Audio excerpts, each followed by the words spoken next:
Hi, my name is Niyati, and I met Tom in 2012, which is the year that I moved to Portland. And before that, I was living in South Africa for 14 years. And while I was living there, I came across a Zulu greeting that reminds me a lot of what Tom has meant for me in my writing. And the greeting goes like this. It's Sawubona, which means I see you.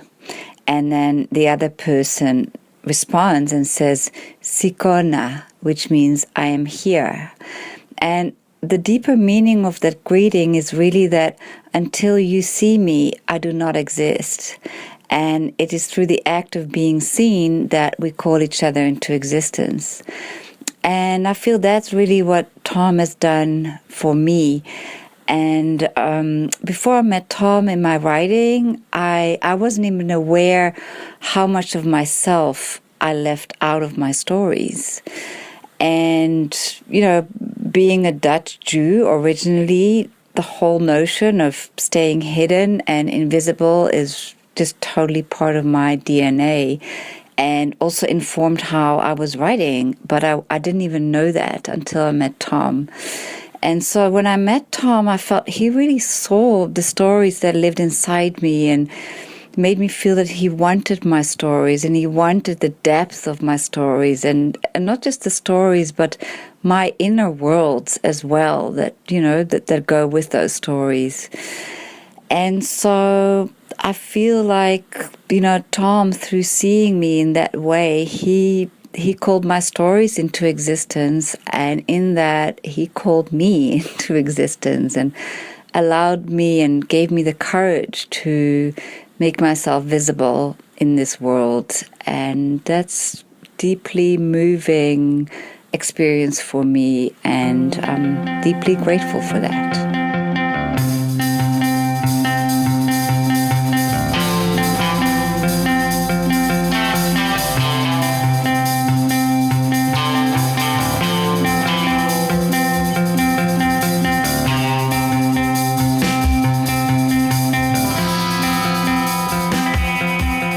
Hi, I'm Kevin Meyer.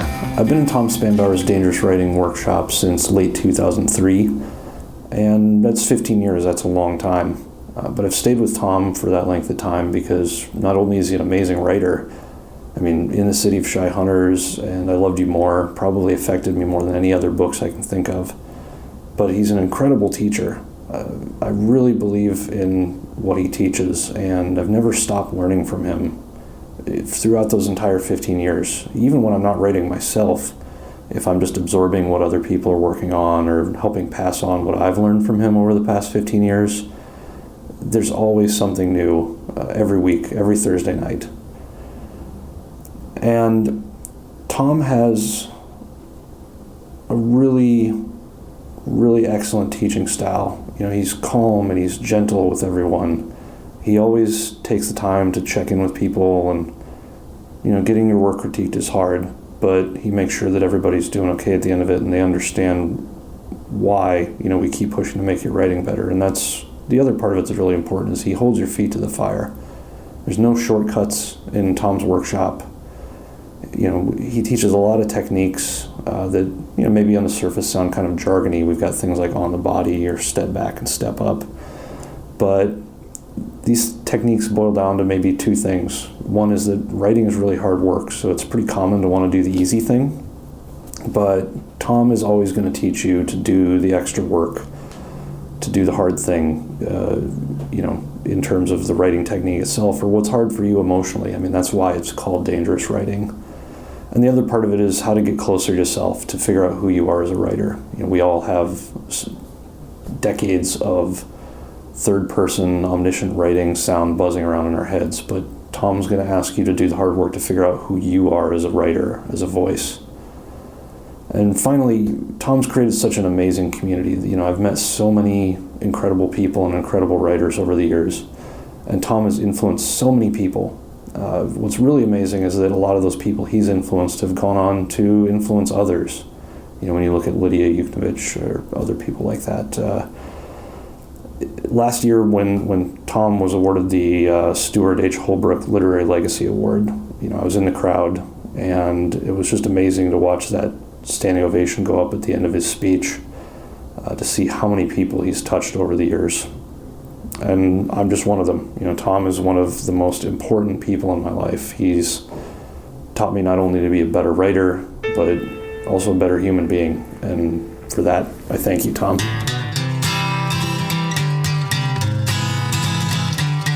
Mama, when she'd ride that horse, buried out in Wilson Fields, Mama, tell me all she thought. Mama, tell me all how riding feels. And I thought, not yet.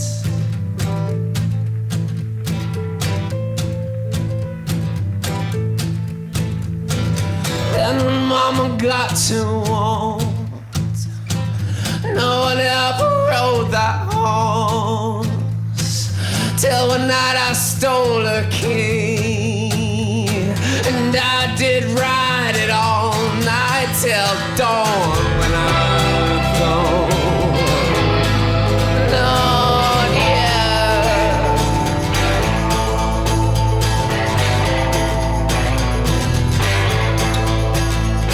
It looks an ugly world out there, of girl guides and disease and war.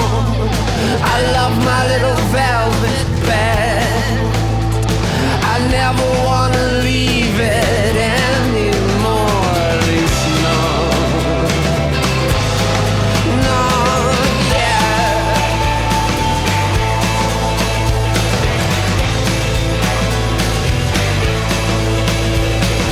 Charlie was the first I called, Charlie was the first I did to lay an anchor in my heart.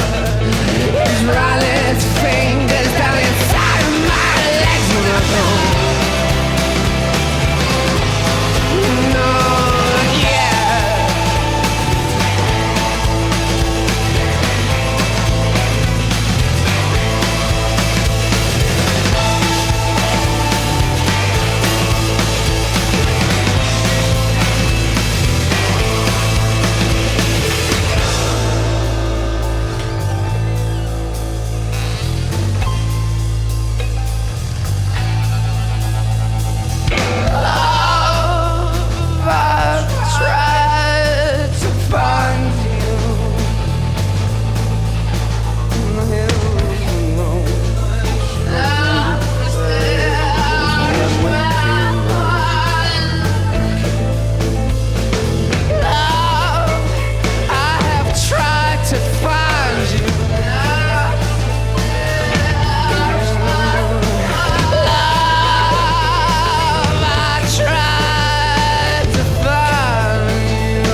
everybody. Welcome to the podcast. Thank you for joining us for what is a really special episode of On the Block Radio.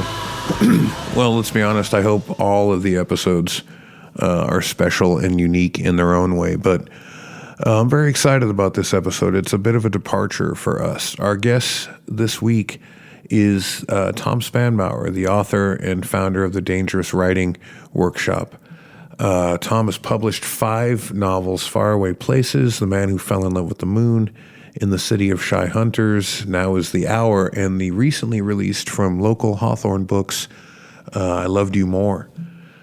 I became aware of Tom's writing, 8 years or so ago, when producer of the show, my comrade and cohort and inspiration and partner in this life, Celeste Gervich, introduced me to his work.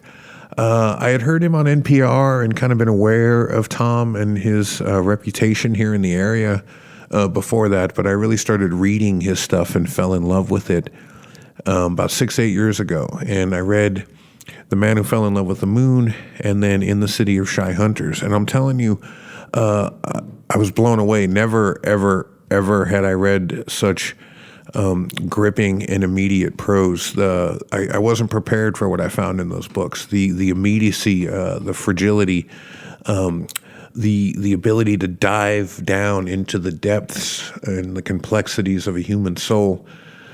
Here's this guy, right, who's a kid from Idaho, comes from an abusive and distant family, who then goes off into the world to find himself and discover his sexuality. There I am, a dopey, hopelessly heterosexual kid from New York City. What do I know from a gay kid from Idaho? And yet here I am reading these books, feeling as if somehow I'm reading my own story. Somehow I'm reading somebody who's narrating something that I recognize as partly me. It was that ability for me to somehow see myself in a story that, on the surface at least, was so different from my own that really drew me into Tom's work. I had to find out what that was. How could a guy be writing about something so seemingly different from me, and yet it was resonating with me? I think it had something to do, and I still do think it has something to do with the authenticity of the writing. Tom is a guy that moves away from artifice and from these classical structures of what we're supposed to do in a piece of writing, and really helps people drill down to the depths of that story that only you can tell. He is not only a fantastic writer, but a wonderful teacher as well. And as a professor of writing, I can tell you that it's a difficult thing to help build and hold and create safe, liberated spaces for students to have the ability to open up and allow a piece of writing to grow and flourish and change. We write these things, especially creatively, and we hold them very dear. They speak profound truths, and we share our creativity and open ourselves up. It's a very vulnerable thing. And to feel safe enough to do that and then receive instruction and receive criticism is a very, very difficult thing to do on behalf of any writing student. And any of you who have been through a writing program of any kind know that. It's difficult as well to be the person that's expending the energy to create that safe and liberated space. And Tom's students will tell you that he is a man who is so gentle and so encouraging as to always leave you with a sense of that it's going to be okay, right? That where you're going and the trust that you can have for your own instincts will lead you out of the darkness and into a new understanding of yourself, and into a beautiful understanding of yourself that through your own writing will help you transform anything from your past into something that now holds dignity and truth for you. He's a beautiful man, Tom Spanbauer, and we're happy to have him on the show. There's a few reasons we wanted to run this show this week. And I want to talk to you a little bit about them now. The first is that, we'd wanted to have Tom on the show for a while. We recorded this particular interview last year when Tom visited the school where I teach to read from his new book, I Loved You More. We interviewed him at the time, and we'd been waiting to bring this interview on the Block Radio, waiting for the right time, and we felt this was the right week for a number of reasons. First, this is the episode that follows on the heels of last week's episode with Patty Davis. We loved doing that episode. We've got a lot of great feedback from people that said thank you for introducing us to her, and not dwelling so much on her background and family. Patty is an amazing author. It was a great interview, and we were really happy to speak with her. Inevitably, because of the timing last week, the episode was overshadowed a little bit, or a lot of bit, by the death of Patty's mother, Nancy Reagan, and that inevitably led to a lot of conversation among our audience and among our team here about the Reagans and about their influence. And we spoke to this last week a little bit, but I wanted to mention it again here because it was very much a part of why we decided to run the Tom interview this week. A lot of folks wrote us and spoke about their pain of living through the Reagan legacy in terms of their silence on HIV/AIDS up till like 1986, 87. There's a wonderful book called And the Band Played On that I think everyone who hasn't read should read, that takes you through the history of that time period of what it was like to be alive then. Tom's writing, especially in The City of Shy Hunters, is another book that I think everyone should read if you want to see what it was like to be a gay man living in the 1980s when most of your nation was turning its back on you, even as this terrifying disease was decimating your community. So there's a lot of hurt feelings and a lot of anger and a lot of sadness around the Reagan legacy with HIV/AIDS.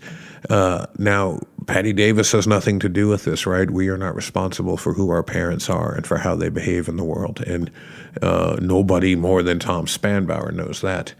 However, because of the nature of that episode and because of the nature of not wanting to focus that episode on this issue, but on Patty and her life and work, we wanted to speak to it somehow and not let that legacy remain silent. And so our way of doing that is to run Tom's episode this week, not as a response to Patty's episode, but as a companion to it.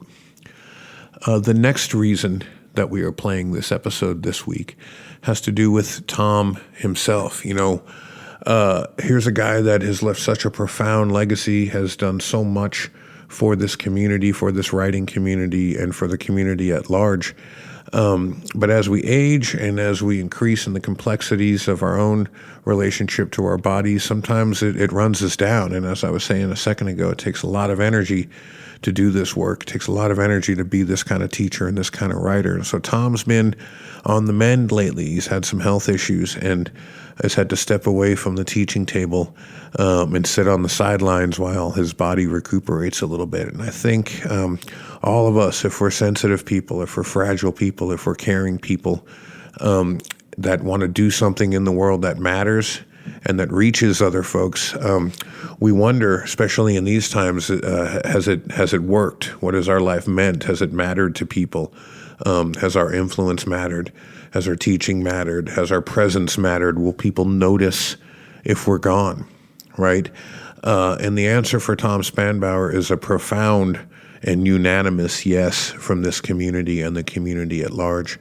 Peppered through this episode are anecdotes from Tom's students, from people who have been affected by Tom's life and work, speaking to exactly how Tom has helped change them. You know, a show about transformation is so happy to bring a guy like Tom Spanbauer on because this is an individual who has had so much raw courage to be authentic and fragile in front of the rest of us and to continue to do the difficult work of writing to himself, to honor himself and to find himself, and showing us all that difficult, scrappy, painful, word by word work is worth it and yields some beautiful results if we are present for it, and allow it to take us as far into ourselves as it can. So this was another reason that we felt that we should run this episode this week.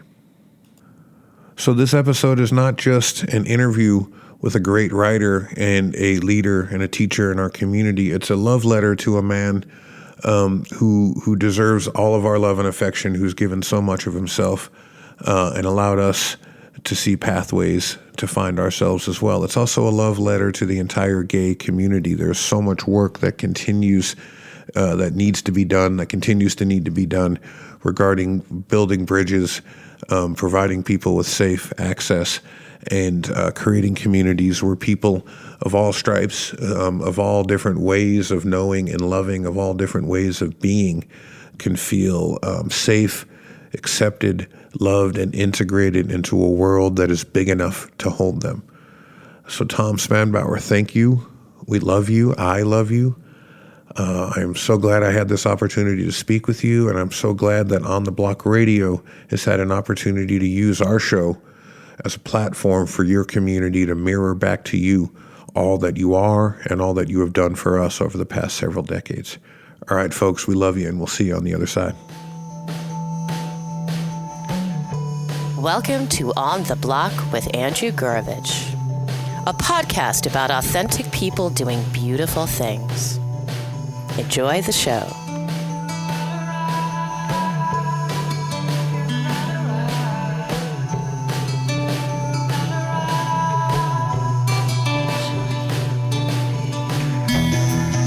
A brief bio on Tom. Tom grew up in Idaho. He served in the Peace Corps in Kenya. He was the superintendent of 5 buildings on East 5th Street in New York. Received his MFA in fiction from Columbia. In 1991, Tom came to Portland, where, among other things, he developed the beloved Dangerous Writing series in his basement. He's helped multitudes of people in this town and beyond get their books published, including people like Chuck Palahniuk, Lydia Yuknavitch, Monica Drake, Chelsea Kane, Susie Vitello, Cheryl Strayed, among many others. His novels include Faraway Places, The Man Who Fell in Love with the Moon, In the City of Shy Hunters, and Now is the Hour. His new book is entitled I Love You More and is available from Hawthorne Books, online, and at your local bookstore. Tom, welcome. Thanks. It's nice to be here. Sage, welcome as well. Well, thank you very much. I want to get right into it. We have a brief time with you, and one of the things in doing my research for speaking with you today that I thought was rather amusing is that when people introduce you, they always read that little introduction that I just gave as almost an afterthought. It's almost as if the people that know you think that Tom Spanbauer they know is not contained in this list of details. Huh. But they immediately want to read that list. Our colleague Lydia Yuknavitch introduced you at PALS recently and read this list and said, when people introduce somebody, they give this list, and this list is not the Tom Spanbauer I want to introduce. And so what do you think about that? Well, those are some high points in my life. Certainly, Kenya was a big change. Probably the one of the most major things that's ever happened to me. Because, I was an Idaho boy for 23 years, and as soon as I had the wherewithal, I left Idaho, and 3,000 miles later, I was in my father's scariest place in deep, dark Africa. And so that was a big deal. And then to be living in New York City and going to Columbia and being a super at the same time, I mean, that isn't the typical kind of Columbia student. So right.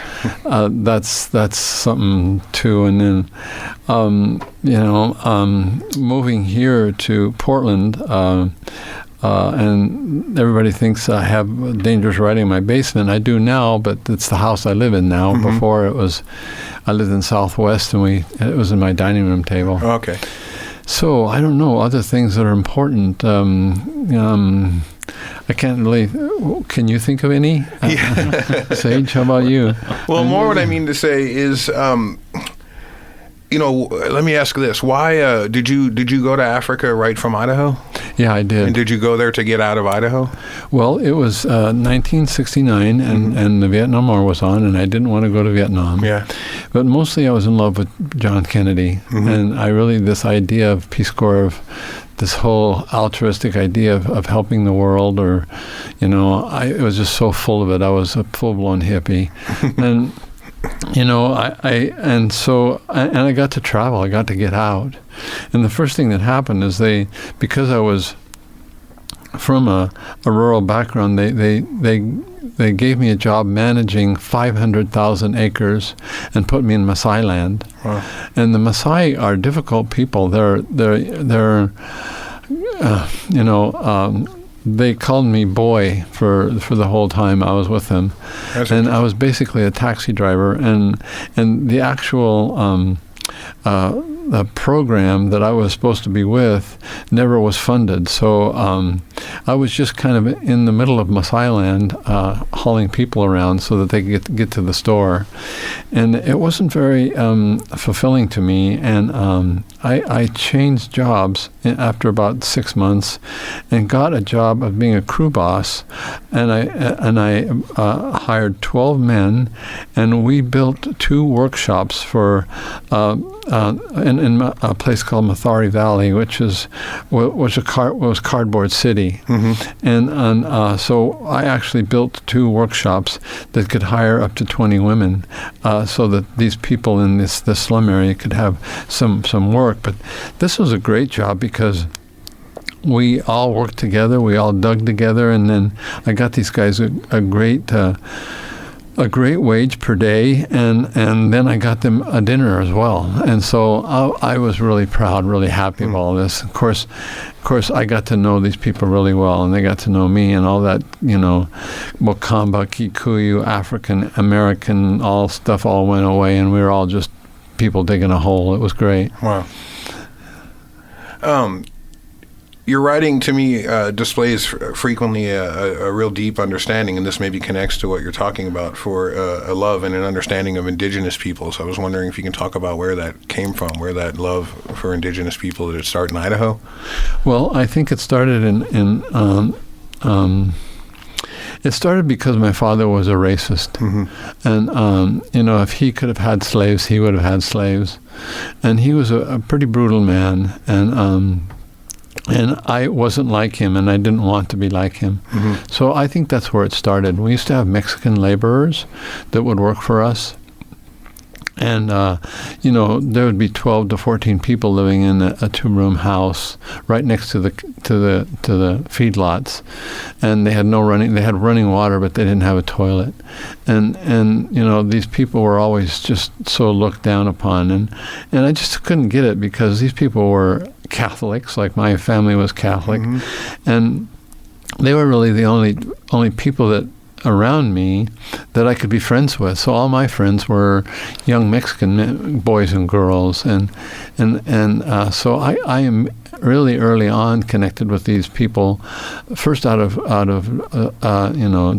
because my father wouldn't, because it was so taboo, and second of all, these were really cool people, and most of my neighbors were uptight Mormon kids, and so I really came to love them. So it started there, but then of course the Peace Corps, wow, and then I got back from the Peace Corps, and all of a sudden I realized that not only were there Native Americans around me, but they were all around me. I really hadn't seen the Native American community while I lived in Idaho. It took me to go to Africa to see them. And then Sage knows this, my brother Clyde, we became, Clyde Hall is his name, and we fancied each other at a certain point, and we became blood brothers, and I became very, very close to him. And he's had a lot to do with my life, with my coming out, and my whole love of indigenous people, and so it's mostly been that's been the process of how I got to this, and of course I write about it because it's been a turning point in my soul to run into this man. That he taught me that everything is alive instead of everything being dead. So he was a wonderful influence.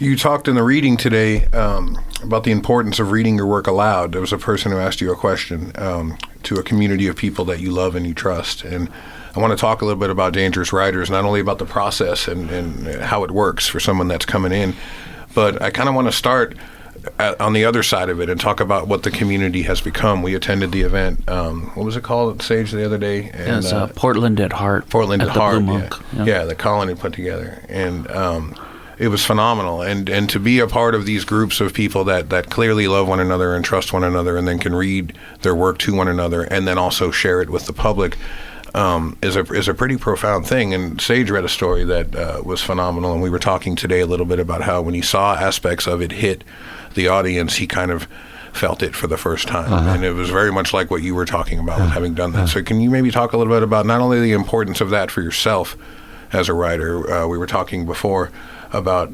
storytelling has been something that has always been oral, right? For the longest time, storytelling was something that was a verbal communication. It was told between you. And even if you were telling stories to yourself, you said them out loud.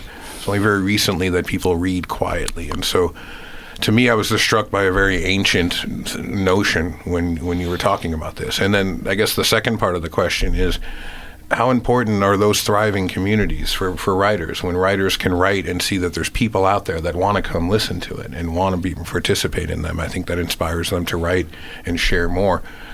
People care about the stories that they're writing. Well, Sage wrote this piece that he read last Sunday, and I had kind of heard it, but he had changed it for the reading, and I heard it was a great success.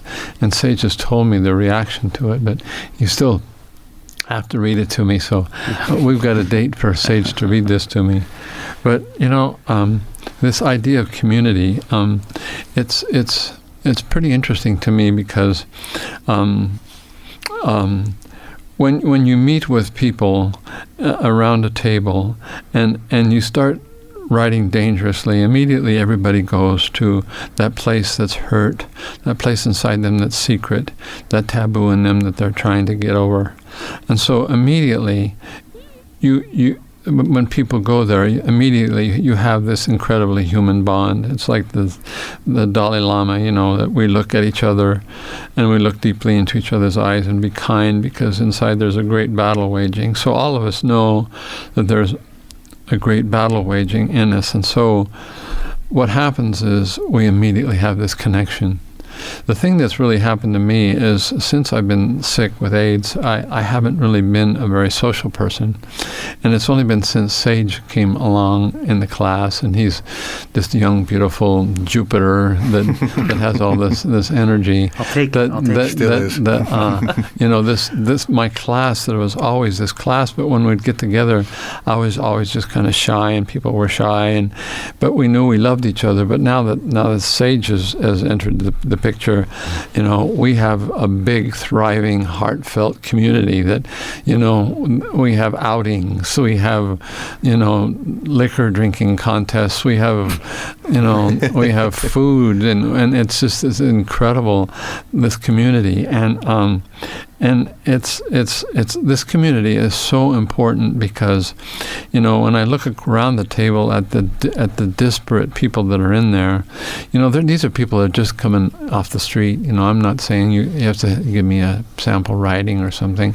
These are people who are just coming off the street and that are in love with writing somehow, and then they sit down and they start getting involved in this, and you can just see the light go on inside them, and it's like, finally, I'm being heard, or finally this story of mine that has been just mine, now I have a group of people to share it with. And because I can share it with, there's something alchemical that happens, and people feel seen, they feel felt, and they don't feel as not autonomous, but they feel seen, not that ordinary kind of guy passing on the street. They just feel like there's a very important part of them, the part that lives deeply inside of them, is being seen, and because of that, they're being seen. It's interesting to me about that, as it's grown, has been it used to be that people would come into the Dangerous Writings Workshop. I've been teaching with Tom for the last 7 years, and before that, for a number of years, I was in the group and then took a break and came back to teach. And what I always saw was that Tom set the tone by this sort of the same tone in the reading, this sort of vulnerability that kind of draws you in, and then you went, oh, this is really genuine, it's real, and he's listening. There's someone there listening to me, and I know he's going to be very kind to me, and And that's still true. That still happens. But what's happened is that the group now, it's become more nuanced. We've built on those skills, and Tom's taught that to us on a certain level. And so a lot of dangerous writers that leave go out and become teachers, and they get, or editors, or they become this very carefully constructed dissector of language and emotion. And it starts with Tom, but then now there's a bunch of us that have caught that, and we're doing it. And so now when someone comes into the dangerous writing, there is a room full of people doing that. And I think people, you would, in another group, you would see people come in and just have to put in their opinion so they get heard, and they're seen. And in this, people listen. They're really careful because it's somewhat formidable. It's to get that full table of people, and to have that attention put on you for a second. It's wonderful, and it's formidable.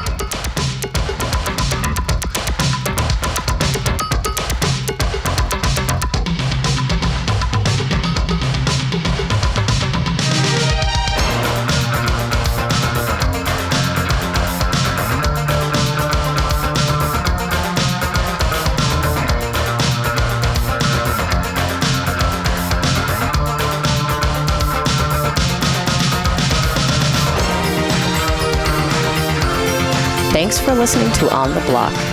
Talk is cheap, ours is free. Be right back.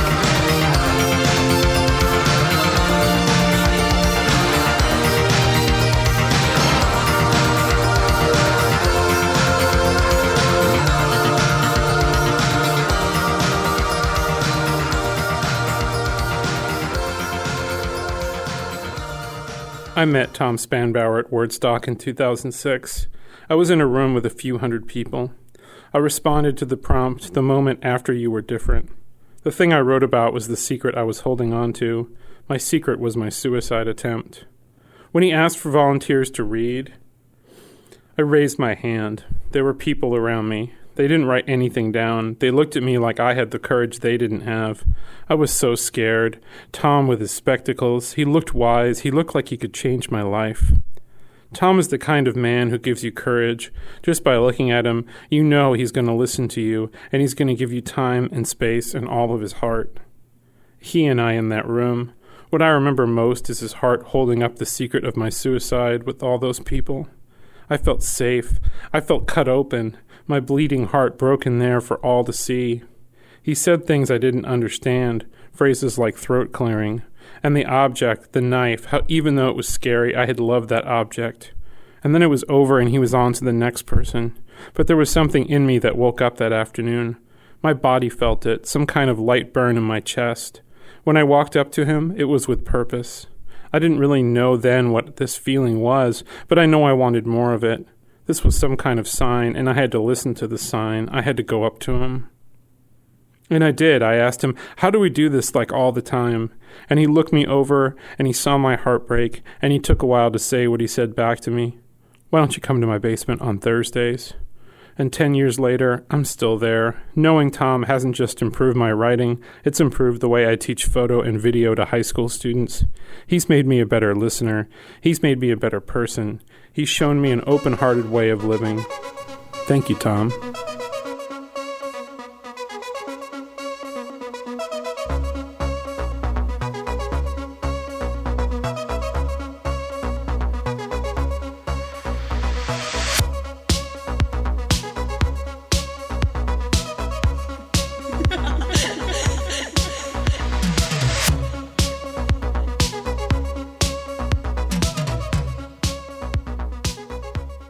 Hi, I am Acacia Blackwell, and I have been with the Dangerous Writers since about Thanksgiving, so 4 months. I am very much the baby. I was brought in by Brad Rosen, and I remember the night before I came to the group the first time, he sent me a text saying, "Are you ready for this?" And the answer was no, but it, was not the kind of opportunity that you pass up. And at the same time, I was not even done with my first year in my MFA program, which I thought would like work for me or be this upside or give me this edge. I was wrong about that, but I did not figure that out right away. So I did a few weeks in the pre-pond scum sector. But after that, I had my first sit down with Kevin and Maddie and Tom and Sage. And the first thing I remember Tom saying, and I'll never forget it, is, you're in the right place. And then proceeded with Kevin and Maddie to let me know that I needed to unlearn everything I'd learned in grad school. So that was a sobering moment, but so far it's working. And then I remember they were giving me critique on what I now, 4 months later, know is called redemptive voice. But in my MFA language, I kept saying, yeah, okay, so narrative distance. And it got kind of quiet, and Tom said, you should never be distant as a narrator. And that's the stuff that just sticks with you.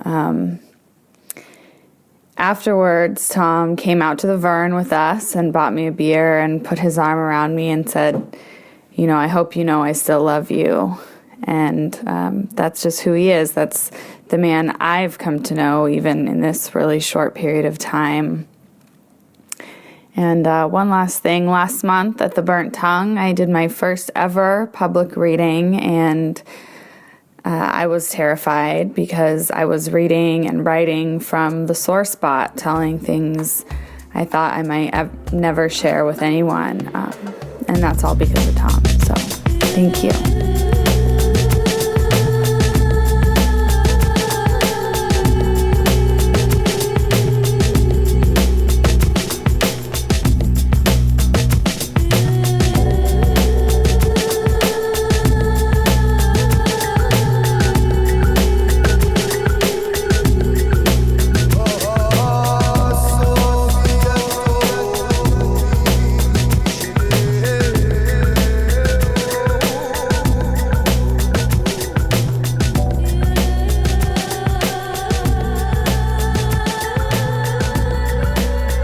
We were speaking with Davis the other night after the event, and he said something that I really thought was amazing. He said, Tom gives us the permission to write ourselves. And I thought that was love really that beautiful. guy. Yeah, I do too. I thought that was very beautiful.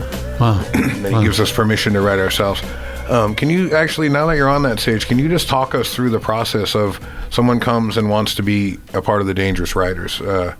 How does that work? How does somebody join, and then how does somebody get out? Is it like the mafia? Are you never out once you're in? You know what? It's not. We're as formal as all this sounds. We're really small scale and low key. We can't be too big because we just don't have the energy for it. Yeah. Schedules and Tom's energy and everything, and so really what it is I'm just keeping an email list and send me an email. Okay. It's really it's really that homegrown. It has to be. We can't go much bigger than that just because of our energy levels, and we don't have a lot of space, and it's part of what's kept it mysterious and cool is that we can't have too many people at once, and we're not teaching at a university. We're not. It's very much a homegrown process, and that's what keeps that organic one-on-one quality of the teaching, and why we can go so deep and special is because it's not mass marketable. Although I will give a plug on that, because of that, we're going to put together a video series for sale with a book, with a writing booklet. Some kind of webinar. We're gonna do something for that like that by the end of the year, and that way, because there are people who want to come in, and we like I said, we keep it pretty small because we have to, and we want to be able to offer something that's to the larger community. So I'm gonna be interviewing Tom on video, basically with a truncated version of our 3-day workshop. And teaching with Tom, I know the questions to ask, and he'll be, we'll be bantering back and forth about the dangerous writing process. I'm interested to know how somebody knows. Is it just when a person feels that they're, how does someone decide when they're through the process? How does somebody leave the table?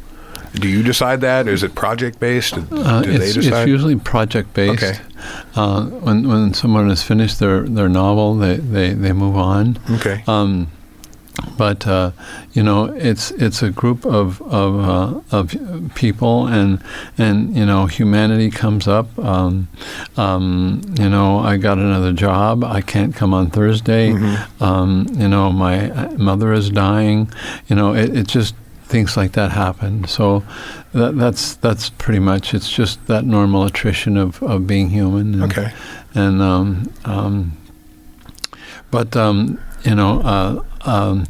It isn't really, I think, final until the book is finished. But we've had a couple people finish their books and then come back. Really? That was going to be my next question. To write for another project. Yeah.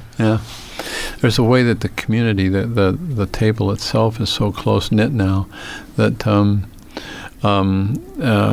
nobody wants to leave. Yeah. I can imagine. Sage, you bring up something about using these emerging technologies to not only for dangerous writers, but it made me think of something I wanted to ask you both about how the landscape has changed since your last book came out. I have two things I want to follow with you. I was doing some preparation for our interview and saw you talking about some of the difficulty you had by taking this to some of these big New York houses that are run by these people with a business mind. And I want to ask you about that, especially these labels that, gay literature, queer literature, memoir, not, these things that are meant to try to shelve something and really end up limiting, especially the categories of thought in these people's minds. But I'm blown away that you would have a problem getting a book placed. And so that says something to me about a real sickness in the publishing world. But so that's part of the question. But the other one has to do with how you're adapting, placing the book at Hawthorne, and then using emerging technologies, maybe Sage's role, not only in planning book tour, planning events. You made that wonderful short film that was the book promo that was one of the best things I've ever seen. Do you remember which one I'm talking about? Right. That was, I helped vision that. That was actually shot and directed by a good friend of ours, Mark Levine, who's a filmmaker. I started working with Hawthorne Books on this book. Through Tom's last couple books, I've been doing little bits of things the publisher wouldn't do, in his bigger publishers, intellectual property rights, some marketing, book tour management, because I know Tom so well. And in this book, because we went with Rhonda at Hawthorne, who has built, I've watched her, I've known her since she started the company, and watched her build this small regional publisher up into this big independent force who makes beautiful books. I mean, just gorgeous. Her history. She was a printer just a side note, she was a printer for Fantagraphics books. She was a printer that printed Fantagraphics series for years. And so she knows paper stock. She knows those cool French flaps. I mean, and she's got really good taste in editors and graphic designers. And so she makes these beautiful objects, and we've just been watching her and grow to enough of a point where we felt like she could carry this with Tom, and then Tom could help her, and we could all help each other. And the things she was willing to do for us, the bigger publishers weren't. It just seemed like a natural fit now. And I thought your metaphor was interesting for the publishing industry, because I don't see it as much as a sickness as much as an earthquake. Publishing has been hit by an earthquake called the internet, and they're still adapting, and it's what this probably wouldn't have been as possible 5 years ago as it is now. The ways we're able to reach out and find alternative communities, and not just in the writing world. It's one of the lovely things about Tom, and it kind of goes back to that book trailer, that the conversations the director and I had about what that book trailer could be, because we looked at a lot of book trailers, and book trailers aren't that great. They try to be mini movies and things, and that's not what we wanted. And with working with Rhonda, we had this marketing campaign of, and it kind of goes back to the dangerous writing too, with Tom. If you listen to him talk for 2 minutes, you hear that humanity, and you're going to want to know more. You're going to want to buy that book, and that's the spirit we wanted to come through, and that's the spirit that film was shot in, and that's been our marketing spirit. That's how I approach people. That's how I've been booking things. Like, hey, you should talk to Tom for a couple minutes. You're going to want him to come, So yeah. Tom, what do you say about that, about just the changes in the publishing world since your last book came out? It's a different world altogether. It's a totally different world. And I don't think really anybody, it's such a change that anybody in that world really knows what's what. they're just still hanging on to try, maybe this is this, maybe no, it's not this, it's this. So that old structure that was there for such a long time is gone. And when I finished Now Is the Hour, I got a book advance and A, B, C, D, and this time I sent it to 4 or 5 different New York publishers, and I think it's because they just didn't know if they were going to be an entity for another 2 years. Maybe I can't do this. So, and really, in corporations, you think about corporations and what these larger books, these larger houses are really corporations, and in a corporation, everybody's looking for the bottom line, and is this going to sell 50,000 copies? And the bottom line has dropped out. And the bottom line has dropped out, and so it's just changed so much, and nobody. I guess this is the point I'm trying to make: is nobody really is willing to take a risk, because nobody knows what it really is going to be in 6 months. So if this is a little bit risky, I'm not going to do it. Before, I could throw Spanbauer in queer literature, and there's X amount of books in queer literature. We can kind of find some kind of algorithm and find out how much we can afford. But that isn't the case now. Queer literature. Well, the queer bookstores are all closing. All those independent queer bookstores have closed. Yeah. And that shelf that used to be queer literature isn't anymore, because that whole idea of sexuality is changing and gender is changing, and so it's not the forms of things are changing, but also the awareness and the consciousnesses are changing, and nobody really knows what the hell. And so, I just felt that really people were treating me like a bottom line of how much money can he make me, and if he's any kind of risk, I'm not going to take him on. And so I got this feeling that I was out to pasture, that this woman especially at I probably shouldn't mention it anyway. Anyway, this one woman at this publishing house said, I underlined at least one sentence on every page, but I don't think I'm going to go with this. It's a little too risky. Wow. And so there you go. Nobody's taking a risk. Everybody's corporate, and we're just going to churn out technologically. We know this formula works, and so we're going to print 10,000, 20,000, 100,000 of these kinds of books because we know that works. And anything else we're going to stay away from. Well, and you find that the editors, we had a wonderful editor take time to kind of talk about why he wasn't going to be able to take the book, and he brought up this really interesting notion that within these publishing houses, the editors still want to take risks, but they only have so much political capital with their marketing department, and they've got to be really careful now, because that bottom line has dropped. Somebody like Tom, who has sold consistently, that consistent line has now dropped, and so all of a sudden, even though they know you're going to do a certain number, that's not enough anymore to warrant the machine picking up. I just wonder how somebody like Tom is considered an unknown commodity. I mean, you're like the Terry Gilliam of fiction. Like, you just keep churning these things out that are masterpieces. And then they're still... You're the Terry Gilliam of fiction. From your lips to God's ears. I'm wondering, this story is, to me, for aspiring writers or young writers or people without a publishing background, I think this is... can be both a heartwarming and a heartbreaking thing to hear, right? Somebody with established track record of publishing is still facing this kind of nonsense. Yeah. That could be disheartening for somebody, or that could also take a lot of pressure off and realize that that's never going to go away. Well, I have to tell you that an old roommate of mine from Seattle is now, he's just decided to go, I'm going to say it, he went the Amazon route, and he is outselling Stephen King on Amazon for his horror series, his 6-book horror series that Amazon wrote with him. So that's why the earthquake in the publishing industry, because there's all these unknowns that potentially what used to be, that would have been vanity press. Now, look at Ariel Gore's career. I mean, Ariel started doing zines and her own thing, and everyone balked at that. But she started Hip Mama, got it going on, and that made her a name enough to get in this world now that, you'll sell 10,000 all on your own. Okay, let's take a chance. Let's publish that. People are going back to building a network of relationships across the country rather than just relying on a person in a marketing office in one of these big houses. Yeah. Well, and you're always going to care about your book more than they do also. Right. And then you get Rhonda at Hawthorne back to that.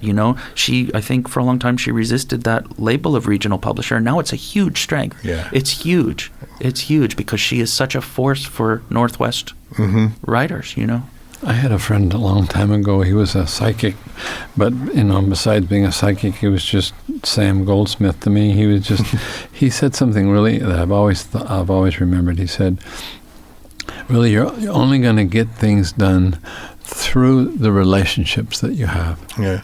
So, it's my connection to you. It's my connection to Sage that will generate the work. It will generate the art. So it's through the personal, through the ways, through the people that surround you, and how you talk and how you live and how you love each other that will create the art. And I've always thought that that's a beautiful thing, and I'm certainly feeling that with Rhonda at Hawthorne Books now. That's wonderful.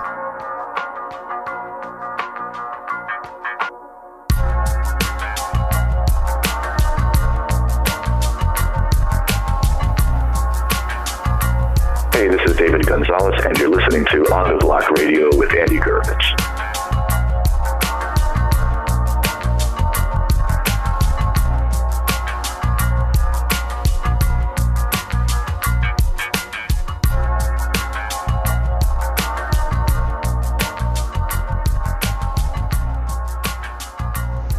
My name's Bradley K. Rosen. I've been a student of Tom for 10 years.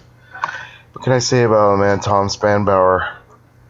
There's parts in everybody's life where people change you, and Tom has changed me for sure, and countless of other people, not just with his teaching, but the way his life is and his human existence on this planet.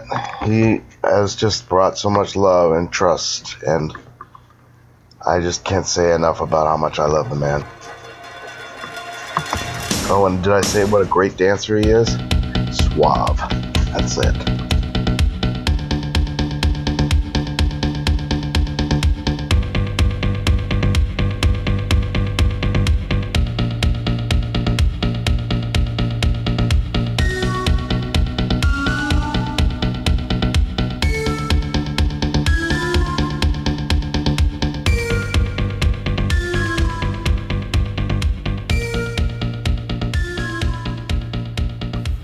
Hi, I'm Kate Gray, and this is my love letter to Tom.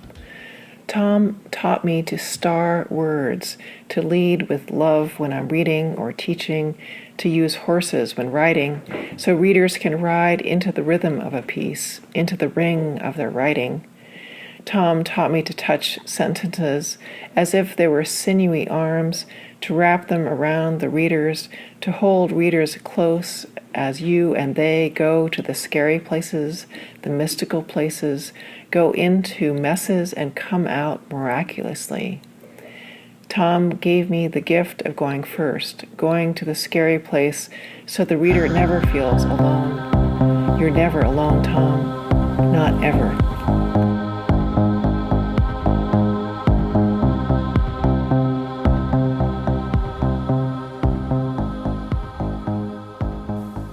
Hi, I'm Gigi Little, and I've been studying with Tom Spanbauer for more than 10 years. And I can honestly say that I wouldn't be the person I am today without Tom.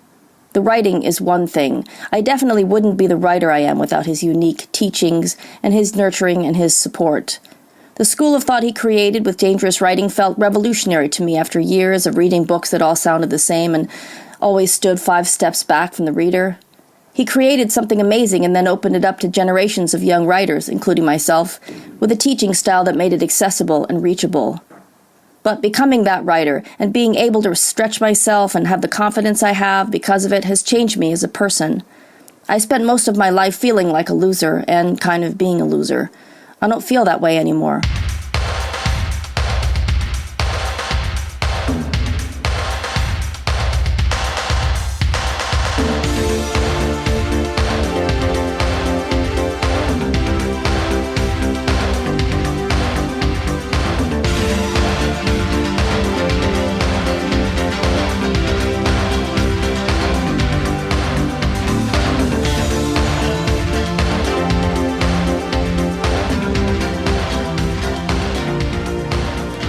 My name is Kirsten Larson.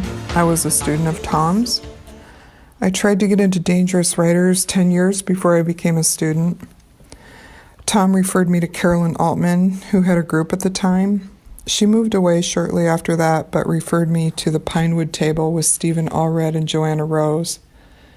They all spent time in Tom's group, but were very different teachers. I learned from all of them. Tom's legacy is far-reaching. Tom taught me to write a scene. When I first started, he said to me, "This 7 pages is a book." He taught me to write 7 pages where the narrator's feet don't move and to stay right there with the narrator. He said a book is just one scene after the other. The time I spent with him and the very talented writers at the table was magic. I suppose we all came looking for something different, and maybe we all found something different. For me, I consider Tom a literary father figure. The writing that came from the table is so personal. There's a deep intimacy that forms when you share your darkest secrets and listen to others share theirs. I learned just as much listening to him discuss other people's writing. He taught me to listen for what the writer is trying to say and how to get a writer to write more effectively. I modeled my teaching after him. Not the dangerous writer's terminology, but the love. He led us to find our voices, which is a way of finding yourself. How can you not love someone who so gently leads you to yourself? For me, the most magical times in the basement, around that sacred table, happened when Tom told us stories. They came rarely and unexpectedly. We'd put down our papers and pencils, and the room became still. He told us about his childhood in Idaho. He told us about his experiences in the Catholic Church. He told us about his loves, his time in Africa, his MFA, and what it took out of him each time to write his magnificent books. He told us about other writers from the table who came before us and what they meant to him. These beautiful history lessons. I suppose someone could try to teach like he does, use his terminology, for example, but it wouldn't be the same. His love is what made it so special. Tom is a creative force right here in Portland. He's movie star handsome. People are just drawn to him. My time at the table was life-changing. I've seen people come from all over the world to sit with him, even for a short time. There's nothing like having someone love your forming voice, your words. It allows you to start loving your words too. It's something you never lose. I love Tom.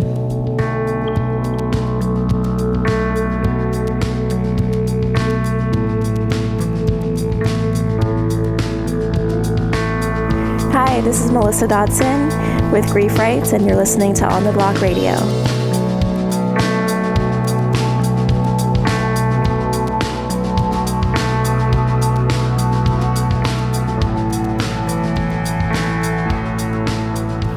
We just have a few more minutes. I wanted to ask you, if you don't mind, a little bit about the new book and a little bit about, in particular, you mentioned something earlier about the struggles of living with HIV/AIDS, and I wanted to talk to you a little bit about writing about that. This new book has you returning to the subject, and The City of Shy Hunters is a book that John Morrow mentioned in your introduction. Celeste and I introduce people to the subject. We recommend City of Shy Hunters and In the Band Played On as the 2 books that anyone must read on this, and start in that order. And it was a book that was life-changing for me, and I just wondered if you can talk about how the meaning of being someone living with that has changed since Shy Hunters came out and before to now. Well, into how writing about it is different between the two books. Well, the writing in Shy Hunters, the main character didn't get AIDS. I got AIDS in the middle of it, and had to finish that book. I can remember the day that I got out of bed, wrote one sentence, and then had to go back to bed, and that's why that book took 10 years. What was the sentence? The sentence was, a year after Rock Hudson died, I called 911 for Rose. Holy crap. Yeah. And so, this book is the first time that I've really had a narrator who has AIDS or is dealing with AIDS. And I think it's important, really, to put it out there in the world to young people or to anybody, really. They think now that there's a pill that... we don't have to use a rubber, or protection. There's a pill now, and all you have to do is take the pill. But, with going through this book and the hell that the narrator goes through, you get to see that what living with HIV can be like and is like for many people. So that was important. But there's also was kind of way I got bit in the ass on this, because I started writing about getting AIDS and the depression that ensued with it. And what happened is it started coming back, the sleeplessness, the depression, all of it. I just brought it all back, and it's really kicked my butt. Celeste and I recently watched Dallas Buyers Club, and we were talking about it afterwards, and we were talking about the real difference from our perspective. There's many, but twofold. One was because of the advances in medicine, the cocktail and other things, a diagnosis isn't an automatic death sentence like it was in the 80s. Yeah. And there's a lot of young people that don't remember that time period, where every weekend you're going to a memorial service of one kind or another. And the other is the social stigma attached to it that was still happening with this kind of mass hysteria and the religious fervor and the gay cancer and all that stuff that was happening at the time. And that's not that there's not still all kinds of ugliness out there, but those things have changed as well. And so I'm wondering if you can speak to that. Did that affect at all the writing of this book? I mean, the change in those two things.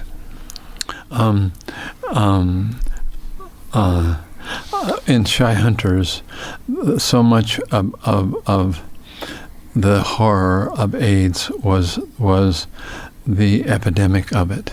There was there was an epidemic of fear, as well as an epidemic itself. And so people were just, jumping off buildings, shooting themselves, just because they were just so afraid. So that really affected Shy Hunters.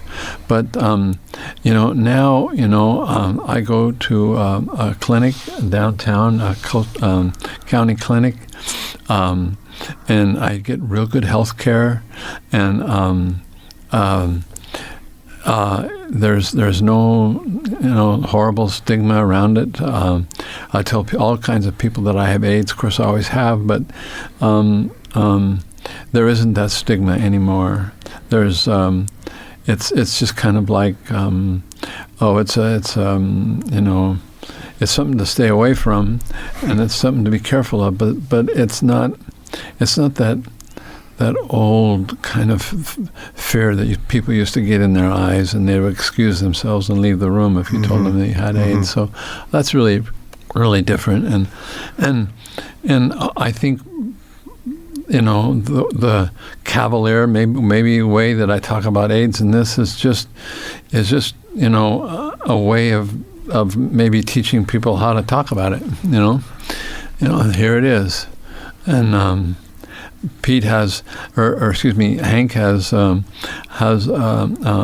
cancer, and I have AIDS. My narrator has AIDS, and there you go. They're equal in their ways of dealing with mortality. You said something. There's a line in Shy Hunters, and correct me if I misquote it, but where you say it's the responsibility of the survivors to tell the story. And I was wondering, do you still feel that responsibility? Oh yeah, I really do. I'm if I got one more book in me, I have a book about Africa that in the Peace Corps time, and it's also going to relate to AIDS and the pandemic in Africa with AIDS, and the fact that I have AIDS now, and it's a very compelling story, and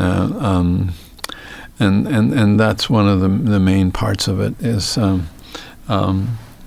that we're all equal, in that sense, and that we all have to face this. This moment of truth of how we're going to die, and there are so many people in Africa who have this virus, and there are so many of us in America who have it, and it's just the common leveler, It just makes us all human beings. Well, so what's next? What's next? Like, where do you guys go from here? Where's the book tour go? Let's see. Tomorrow at Broadway Books in There's Portland. a benefit for marriage equality. Oregon United for Marriage. It's a benefit. And then next week is University of Oregon. A couple interviews going on. Tom's going to be on tomorrow live, 5:20 Pacific time, 8:20 Eastern Standard Time. It's going to be on the Derek and Romaine Show on Sirius XM Radio. Oh, great. It's going to be on Speak Out Loud. They're recording it next week. Okay. The OPB show? The OPB show. We're going to Seattle. We're going to, the 24th, we're in Seattle at Elliott Bay Books. And then New York City, May 13th, baby. Excellent for a big party, yeah. At the Gay and Lesbian Center. I'm going to be reading there, and then there's a big party after. It's part of the 30th anniversary of their Tuesday Night Reader series, where ACT UP was born out of. Oh, wow. So I used to go to the Gay and Lesbian Center when I first found out I was HIV positive, and I don't know really if I could even walk back into that room without collapsing, but I'm going to try. Wow, and that's very brave of you. Actually, I wanted to close with something a bit unorthodox. We're going to sing a song together. No, I'm kidding. Oh, that's not that unorthodox. Celeste and I talked a bit about this yesterday. I was more nervous for this interview than any one I've ever done, and dripping with sweat for this past several weeks, and I've been talking with everyone about it, and I've interviewed a lot of different folks here, and had the pleasure of talking with Pam Houston, with Mark Russell, all kinds of people, and was completely freaked out to do this interview. And I was talking with Lydia Yuknovich and John Morrow about it, and they said, "Oh, no, Tom's a sweetheart." And I said, "Oh, I know that." And then Celeste and I were talking about it, and she said, "You don't have to do anything to impress Tom or Sage. Just go speak with them and be honest." And I said, "Oh, I know that." And then Celeste said, "I wonder if it's the embodied sexuality in Tom's books. I wonder if they're, so I can't tell you how many straight men have come to me with a copy of a book of yours in their hand and said, 'Now I'm straight, but have you read this sex scene here?'" And I said, "I know that. I hope for their sake it's not that." Give them our number. No. Yeah. I said, for those listeners, they couldn't see my air quotes around the word straight.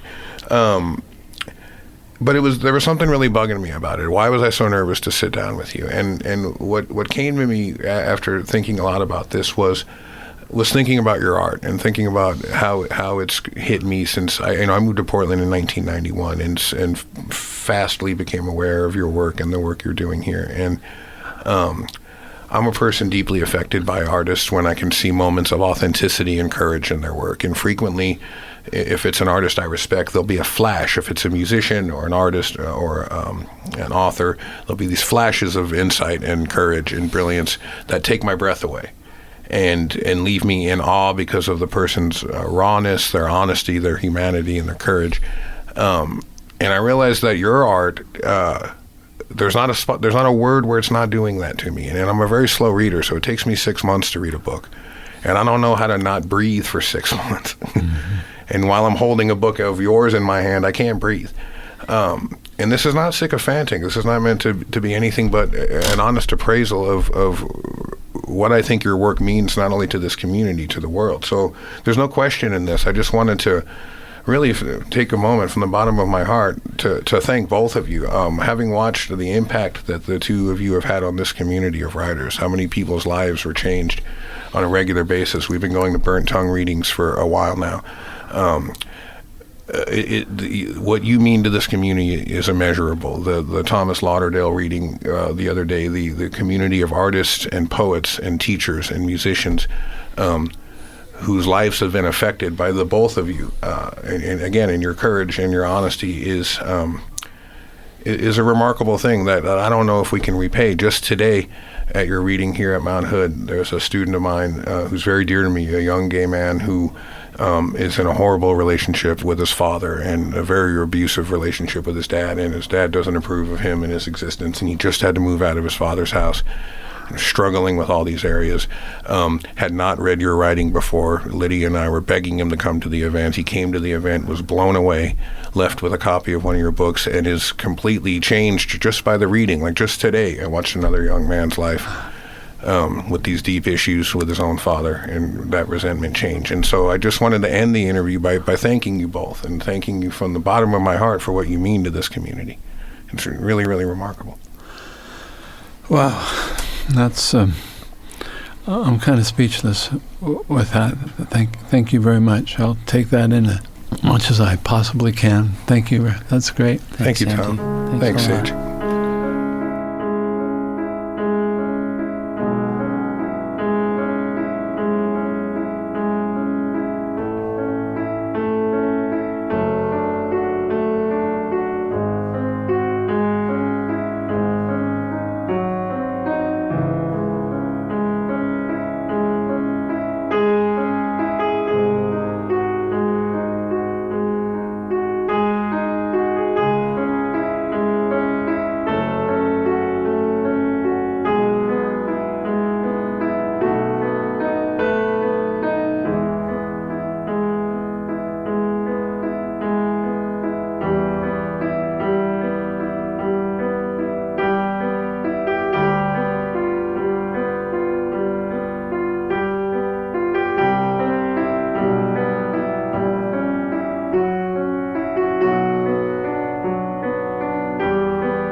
Hi there, this is Susie Vitello, and I just want a little shout out to Tom Spanbauer to let him know how much I love him, and he means the world to me. Ever since the early 90s when I first took class with him, and what he introduced me to, new way of writing, new way of thinking, the community that he's built, I just have so much respect and love. The books that he's written are among my favorites.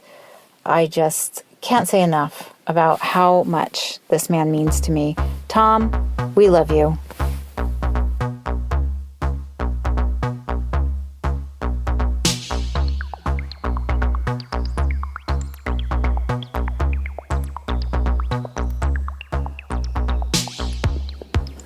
Hi, I'm Monica Drake, and I was Tom's first student in Portland. And what I mean when I say his first student, I mean I was the first student that stuck with it from his first group.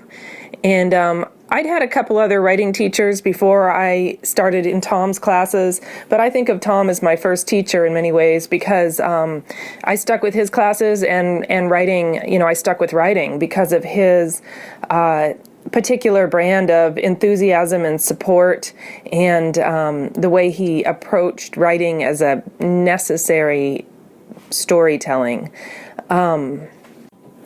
There's one particular day that I always remember, or night, when we were all gathered around the big table at Tom's place, and he said, we're just going to pile up the rejection slips, and he held his hand over the table, gesturing how high our pile of rejection slips would be.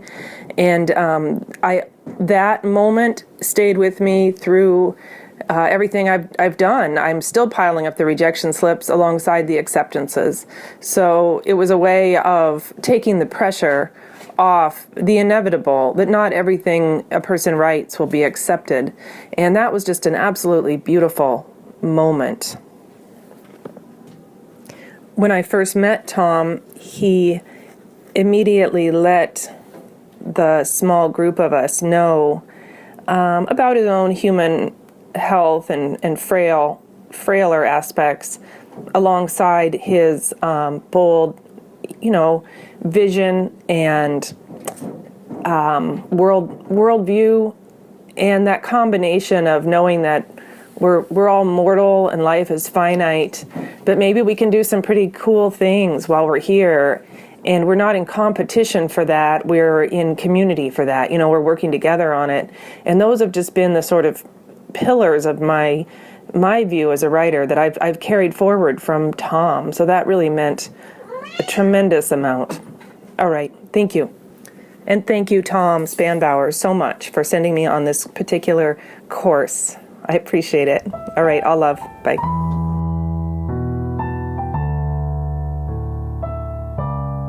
You've been listening to On the Block with Andrew Gurovich.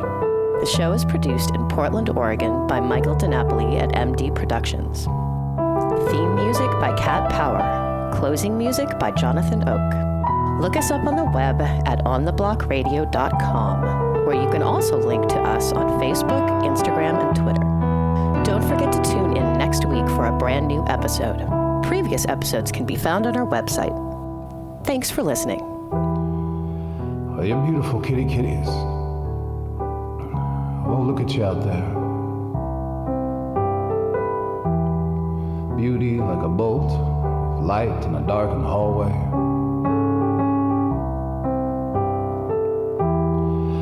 New minds, looking at this world, at our lives, with the perspective of apocalypse children.